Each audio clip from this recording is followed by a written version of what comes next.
पिछले पार्ट में आपने देखा रुद्रनाथ अपने गांव गया और वहां सामना हुआ दुष्ट तांत्रिक से। एक शिष्य भी बनाया रुद्रनाथ ने। अब आगे। जिस दिन रुद्रनाथ के शिष्य ने शिव दर्शन पाए, उसी रात ब्रह्मांड के दूसरे कोने में एक पिशाचिनी जागी। वह कोई आम पिशाचिनी नहीं थी, वह एक तांत्रिक देवी थी जो वर्षों पहले किसी अघोरी ने बंद कर दी थी। अब वह मुक्त थी और उसका लक्ष्य था श्मशान का स्वामी यानी रुद्रनाथ। जिस रात शिष्य ने शिव के दर्शन पाए, उसी रात ब्रह्मांड के एक कोने में कंपन हुआ। एक सुनसान घने जंगल में एक टूटा हुआ तांत्रिक मठ, और उसके नीचे दबा हुआ था वह भयावह रहस्य जिसे सदियों पहले रुद्रनाथ ने बांध दिया था। तारा उल्टा हुआ और धरती फटी। काले धुएं से भरी दरारों से निकली एक स्त्री, सौंदर्य से भरी पर रक्त की प्यासी। उसकी आंखें जल रही थीं, बाल बिखरे हुए और पीठ पर फैले थे काले अंधकार के पंख। उसने दहाड़ लगाई, रुद्रनाथ, तूने मुझे बांध तो दिया पर मिटा नहीं सका। अब मैं तेरी आत्मा को भी भस्म कर दूंगी।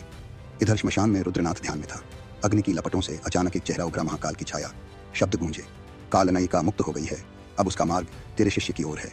रुद्रनाथ की आंखें खुली, जटाएं लहराईं और वातावरण कांप उठा। उधर शिष्य अपने साधना स्थल पर बैठा था जब एक मोहक स्त्री ने उसका ध्यान भंग किया। तू बहुत दिव्य है बालक, चल मेरे साथ।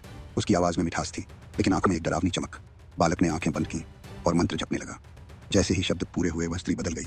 चेहरा विद्रूप, दांत नुकीले और पंखों से निकलती आग। पिशाचिनी अपने असली रूप में सामने थी। बालक ने त्रिशूल उठाया लेकिन कालनयिका तेज थी। उसी क्षण श्मशान की ओर से गूंजा एक मंत्र। रुद्रनाथ आ चुका था। आकाश में बिजली कड़क रही थी। एक ओर रुद्रनाथ, दूसरी ओर कालनयिका, बीच में शवों से उठते राक्षस, मंत्रों की टकराहट, रक्षा चक्र और काली माया। यह सिर्फ युद्ध नहीं था, यह तांत्रिक महासंग्राम था। शक्ति और माया का टकराव। रुद्रनाथ के हर वार को कालनयिका हंसकर झेल रही थी। उसने मरे हुए शरीरों को पुनर्जीवित कर दिया। श्मशान एक राक्षसी नृत्य भूमि बन गया। अंत में जब सब प्रयास निष्फल होने लगे, रुद्रनाथ ने अपने त्रिशूल को आकाश की ओर उठाया। उसके होंठों से निकला अंतिम मंत्र, ओम काल भैरवाय नमः।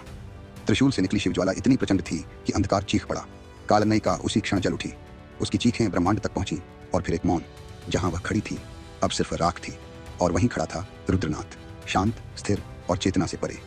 जहां अधर्म घना हो जाता है, वहां अघोरी दीपक बनता है, पर अगर अघोरी जल जाए तो फिर रोशनी नहीं बचती। और आगे के पार्ट देखने के लिए कमेंट में नेक्स्ट पार्ट लिखें। वीडियो लाइक और हमारे चैनल SUAI वीडियो को सब्सक्राइब करें।